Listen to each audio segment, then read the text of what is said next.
name is Edward Lohnes Jr. I am an enrolled member of the Spirit Lake Dakota Nation.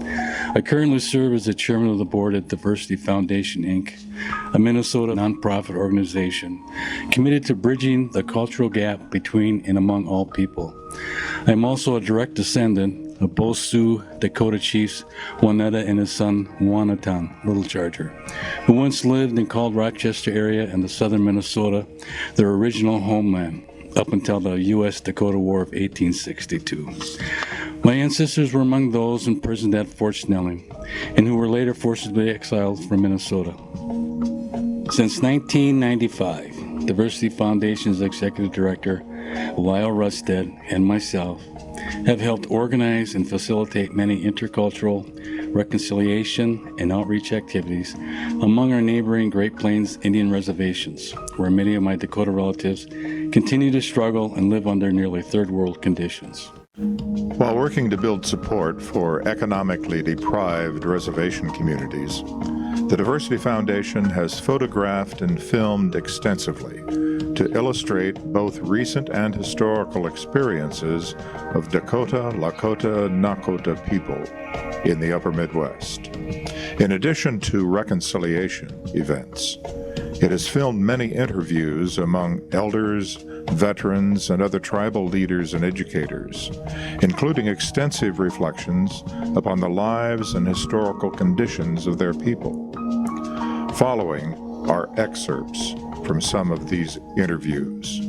I've been very fortunate to have been elected to 2 terms, and now in my 2nd term. My responsibility to continue my father's work. There needed to be understanding between the Indian and the non-Indian people. The stereotypes that have always been portrayed are not really true.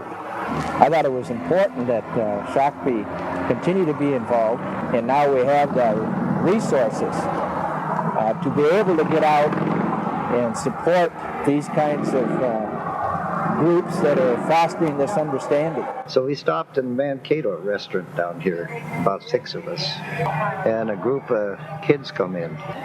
Then they were making slurs about, well, we hung 48 of you, and they said we might just hang another 6. So we just quietly got up. We didn't pay them. Got up and we left.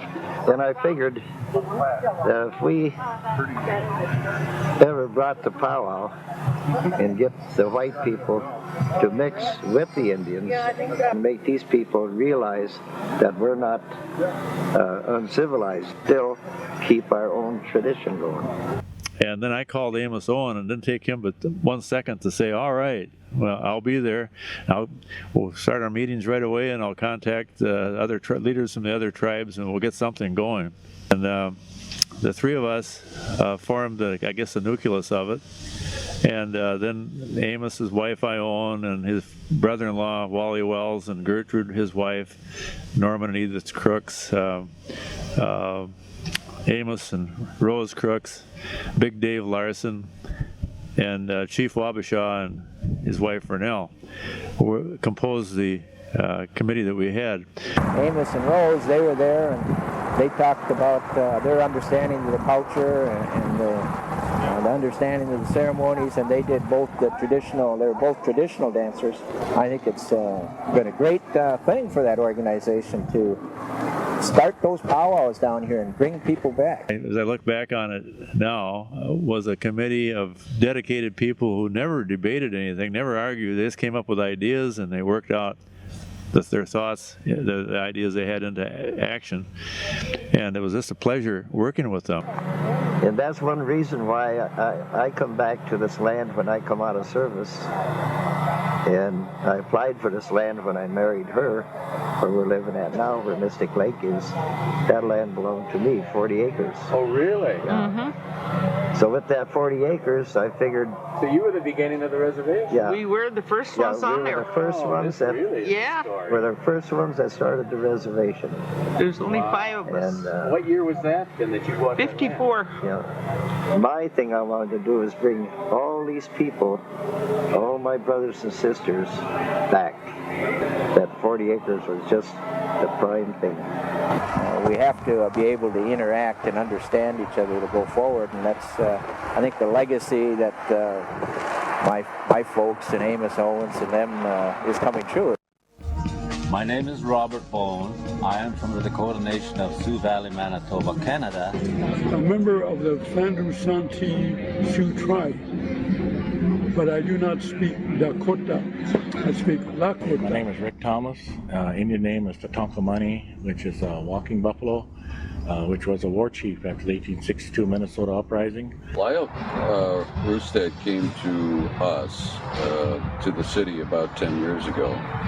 And he came because he had promised Ernie, Chief Wabasha, that he would find where his relatives were buried.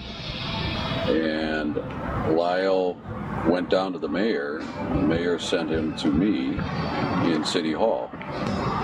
He then brought the Unity Riders quickly in '98, I think it was, to Winona from Manitoba, from what's called Sioux Valley.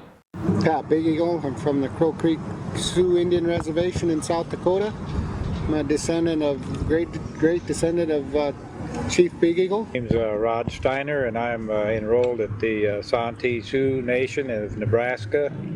I've always heard white people tell me how the government had cheated us out of our land, and boy, you guys really got took. And I always used to think to myself, well, they're still doing it, and why don't you help us? Lyle has always said that this could be a model for the way Indians and white people should get along.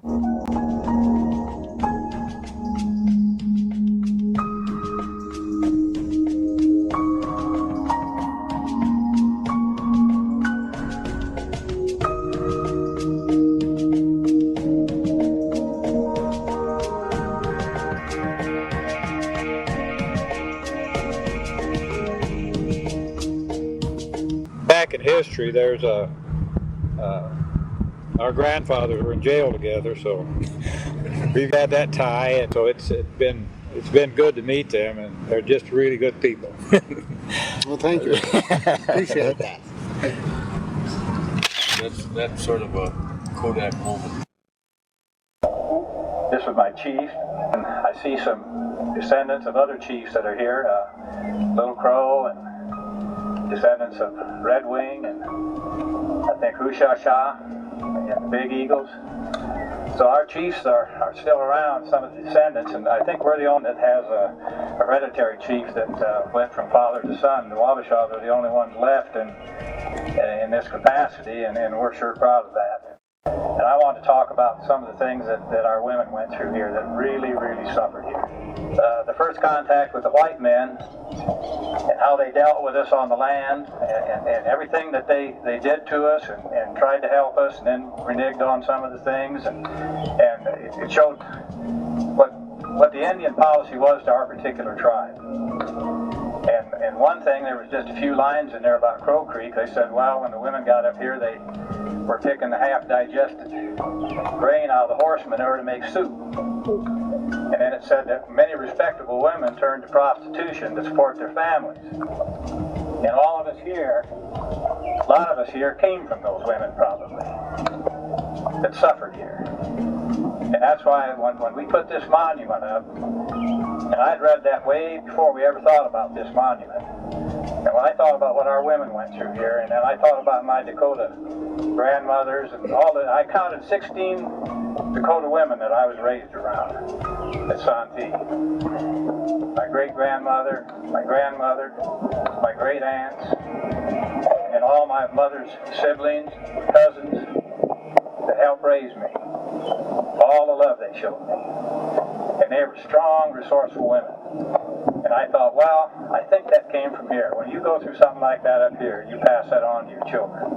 We're at the Holy Faith Cemetery at the Hobo Creek area near Santee, Nebraska. This was Wabasha III. He was the third in the line of Wabasha chiefs.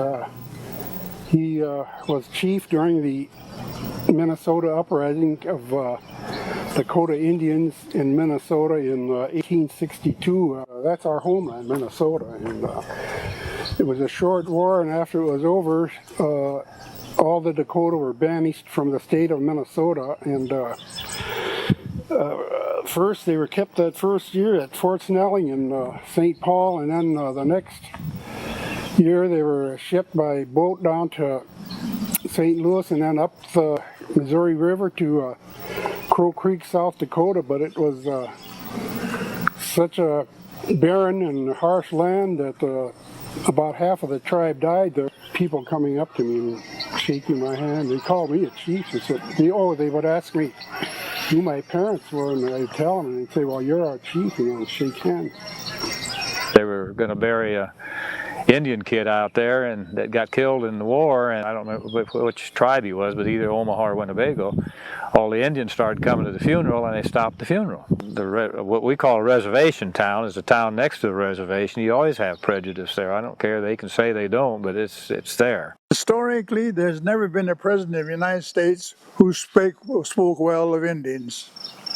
And you might ask the question, why? It's because they wanted the land. And they wanted the Indians out of the way. I was elected after World War II. I came back and got elected to the tribal leader. There was no government then. I worked for the Bureau of Indian Affairs on Standing Rock, and then I worked for the 3 governors of South Dakota. And I made about 4 or 5 trips to Washington at that time on tribal matters. Then the other problem I encountered as a tribal leader was the harnessing of the Missouri River.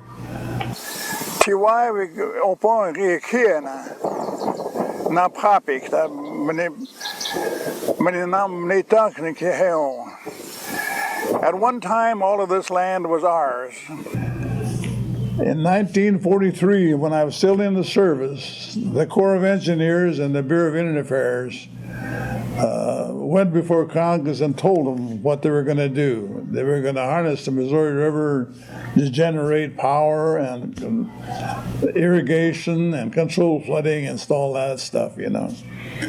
But they never told the tribe.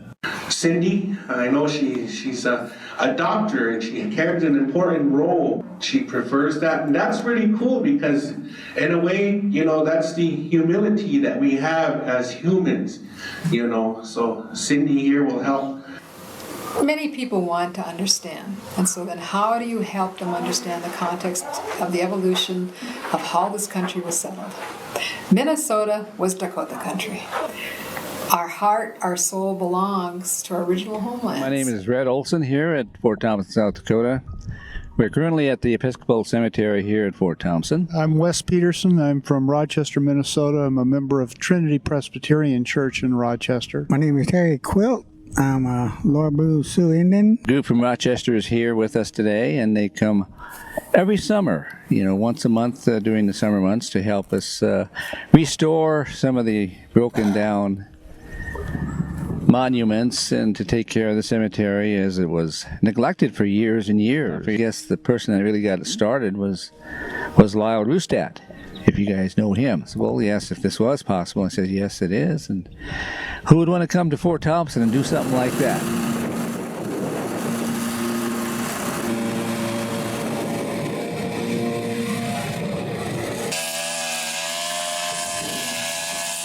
Reconciliation. Our people could be the most bitter because of all the terrible things that we have had to endure. But there is a better way. It's a gift of Waanatan, Great Spirit God. It's a gift of love. So with that, I will read the City of Rochester Proclamation. And whereas throughout their long history, the great Dakota Nation has traditional and cultural ties to the state of Minnesota, even to the great city of Rochester. Thank you so much. We're so glad you made it. You're welcome. Thank you. Yes.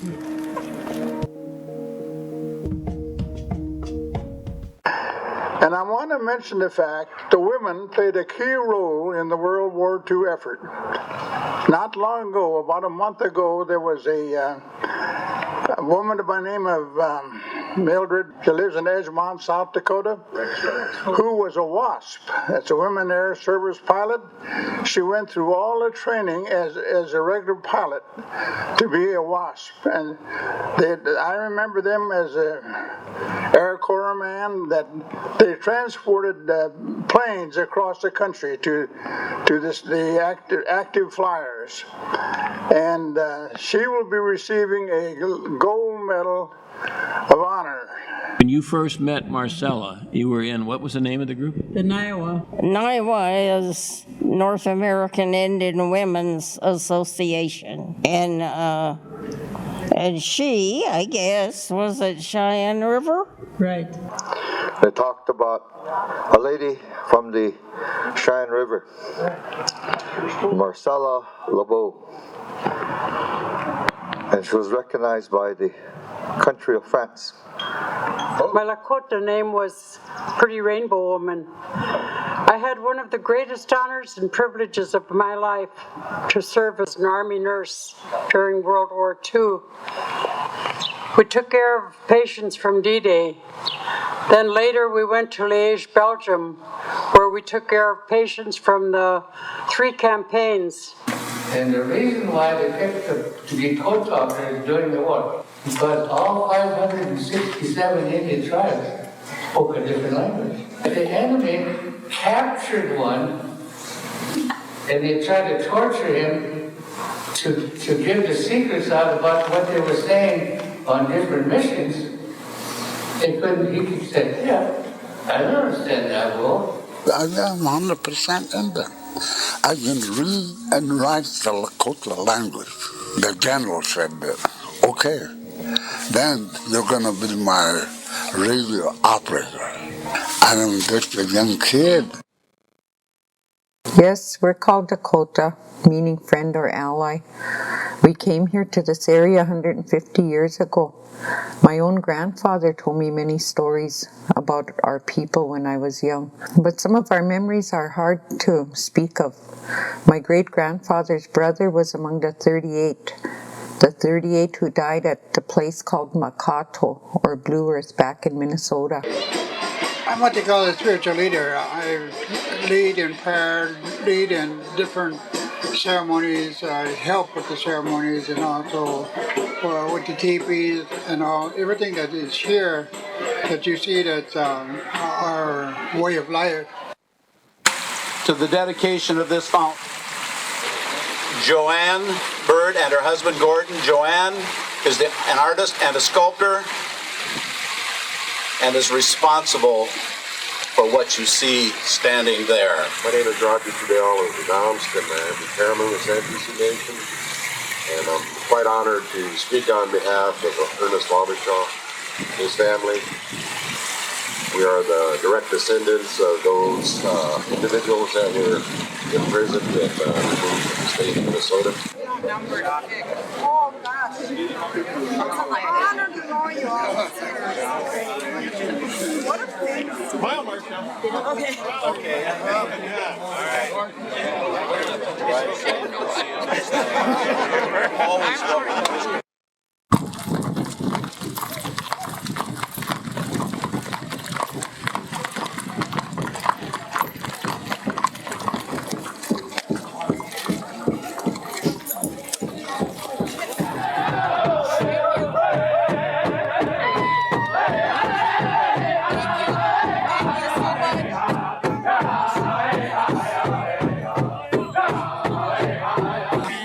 What does this mean to you and what just happened here?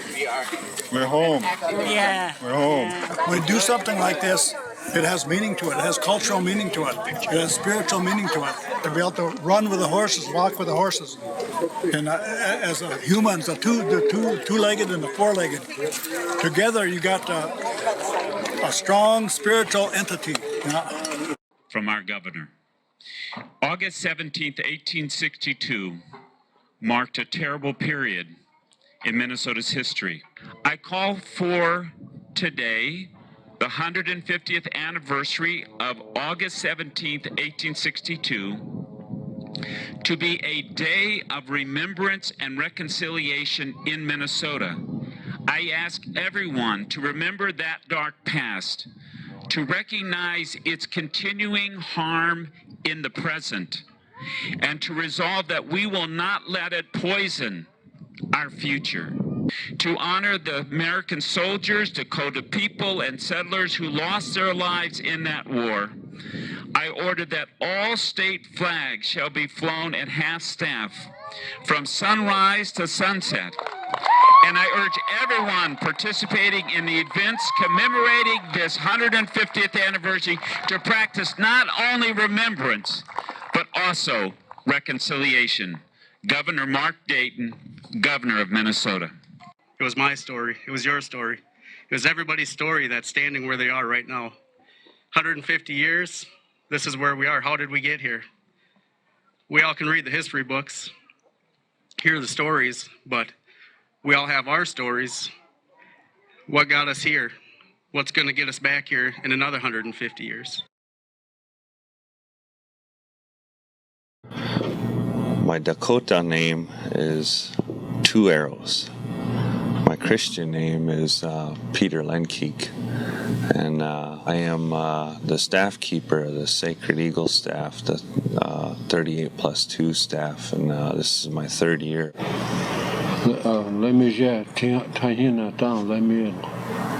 My Indian name is Charges the Enemy in Sight. My Christian name is Jim Miller. So when I got this dream in 2005, that December we started the ride. And so to have a dream, you try to fulfill it if you believe that it comes from the Creator. And I believe that this came from the Creator to talk about Minnesota's greatest secret, the hanging of our relatives.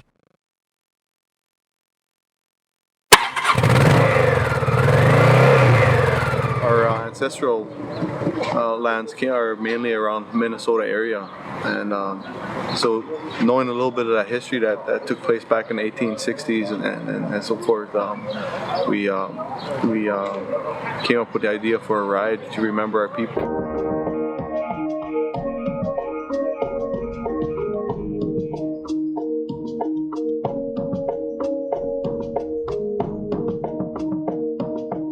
People talk about reconciliation, coming together, healing old wounds, and moving forward.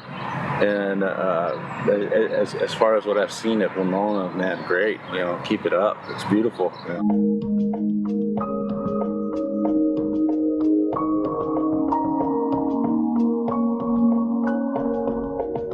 My name is Brandon Sazu, chairman of the Crow Creek Sioux Tribe.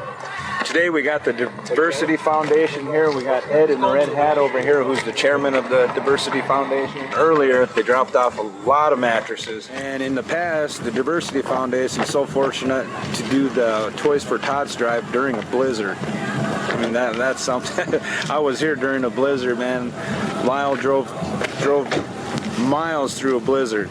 Interstate's closed, they made it here, they got it done. I'm the chairman of the Diversity Foundation, and we're here as part of our outreach with the Crow Creek, and this is one of the many trips we've made out here in the last couple of years. My name is Janita Loudner, and I'm an enrolled member of Crow Creek Outreach by bringing in semi-loads of toys for tots and our mattresses. They did a Lions Club, helped us secure a Lions Club mobile unit to come in and do some screening where we found 80% of our individuals had high blood pressure, and without them we couldn't have gotten anybody to help sponsor the Lions Club. We had to reach all the way to Minnesota. It's one of the big things other than the outreach that you guys do. It's a lot more than just bringing in the mattresses. Lyle and Ed Lohnes deserve a lot of credit for bringing out what we are all about.